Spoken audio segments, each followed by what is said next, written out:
جھوٹی جمہوریت تیری مذہب کو لڑانا، جھوٹی جمہوریت تیری مذہب کو لڑانا، کمزور۔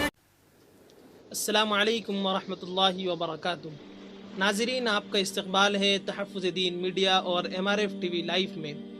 رات کے 10 بج چکے ہیں اور اب وقت ہے آپ کے سب سے پسندیدہ شو پرائم ٹائم کا۔ تو چلیے اب ہم بڑھتے ہیں اپنی اہم گفتگو کی طرف کہ اسد الدین اویسی کون ہے۔ یقیناً آپ نے اس شخصیت کا نام تو سنا ہوگا، ہم آپ کو ان سے ملواتے ہیں۔ آپ ہماری قوم مسلم قوم سے یہ سوال مت کیجئے کہ کیوں کنہیا کو آسمان پر پہنچا دیا اور کنہیا ہی کی جگری دوست عمر خالد کو زمین میں دفنا دیا، جس کی فصاحت اور سیاسی بصیرت کا خود کنہیا قائل ہے۔ اس سے انکار نہیں کہ ہمارے ملک کو ہندوتوا کے بالمقابل کنہیا کمار جیسے سیکولر ہندوؤں کی سخت ضرورت ہے، لیکن اس کی کیا گارنٹی ہے کہ مسلمانوں کی تائید میں کنہیا کی یہ آواز ہمیشہ برقرار رہے گی؟ یہ اقتدار ملنے کے بعد کانگریس لالو مایاوتی ملائم سنگھ کی طرح بدل جائے گی؟ یہ تو مستقبل کی بات ہے۔ جو قوم اسد الدین اویسی جیسے قوم کے سچے قائد اور ملت کے مخلص خادم کو فراموش کر رہی ہے، اس قوم سے مستقبل میں قومی قیادت کی کیا امید لگائی جا سکتی ہے؟ جب کانگریس لالو مایاوتی ملائم جیسے مسلمانوں کی پیدائشی سچے مسیحا مودی لہر میں ہندو بہر میں ڈوب گئے تھے یا ہندو راشٹر کے کسی شہر میں ٹھہر گئے تھے، اس طوفان میں بھی اویسی ٹیپو سلطان کی طرح ایک ایمانی چٹان بن کر کھڑا تھا اور موذی کی آنکھوں میں آنکھیں ڈال کر نہیں بلکہ آنکھیں پھاڑ کر باتیں کر رہا تھا، جبکہ رویش کمار، ابھیسار شرما اور پرسوں جیسے مخلص صحافیوں کے علاوہ بھارت کا سارا موڈیا موذی شاہ کے آگے گھٹنے ٹیک چکا تھا۔ لیکن ہماری قوم اسے ہی BJP کا ایجنٹ کہہ رہی ہے۔ ٹی وی چینلوں سے لے کر حکومت کے ایوانوں تک جب ہماری داڑھی، ٹوپی، اذان، نماز، مسجد اور طلاق جیسے اسلامی تشخصات، اصول و قوانین اور قرآن و حدیث کے مسلمات کا مذاق اڑایا جا رہا تھا، تو اسلام کے سبھی ٹھیکے داروں کے منہ کو لقوہ مار گیا تھا۔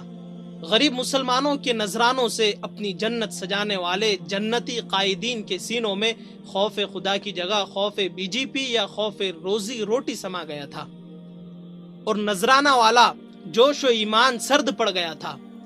ایسے بھیانک ماحول میں صرف اور صرف اویسی ہی کا ایمانی خون جوش مار رہا تھا، پھر بھی یہ نظر نہ آنے والے مولوی اور ان کے عوام کل انعام کو اویسی ووٹ کٹواتا نظر آتا ہے۔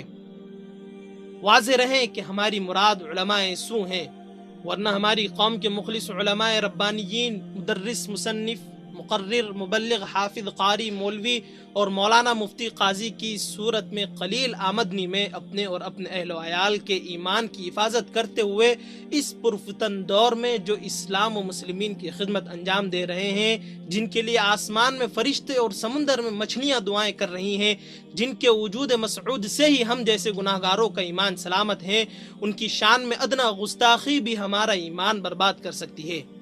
مولا تعالی ہمیں اپنے ایسے نیک بندوں کا ادب و احترام کرنے کی توفیق بخشے۔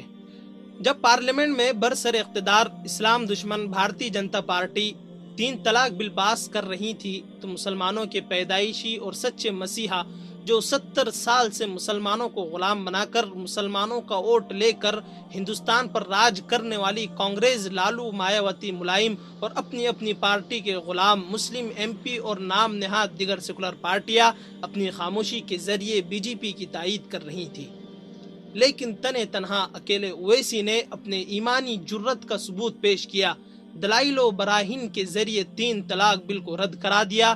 پھر بھی ہماری قوم کے ٹھیکیداروں کو اویسی صرف بھڑکاؤ بھاشن دینے والا نظر آتا ہے۔ آپ ہی بتائیں، کیا اپنے مذہبی حقوق کے لیے پارلیمنٹ میں بحث کرنا بھڑکاؤ بھاشن دینا ہے؟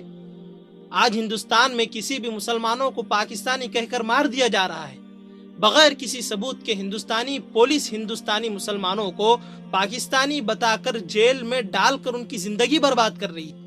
وہ اکیلا اویسی تھا جس نے اپنی قوم کا درد سمجھتے ہوئے پارلیمنٹ میں مطالبہ کیا جو کوئی ہندوستانی مسلمانوں کو پاکستانی کہے اسے 5 سال کی جیل کی سزا ہونی چاہیے۔ سب نے اس کا مذاق اڑایا اور مسلمانوں کے مسیحا کانگریس لالو مایاوتی ملائم جیسے مسلمانوں کے ہمدرد خاموش رہ کر مذاق اڑانے والوں کا ساتھ دے رہے تھے۔ پھر بھی ہماری قوم کو اویسی کے کام اور قربانیاں صرف فیس بک تک ہی محدود نظر آتے ہیں۔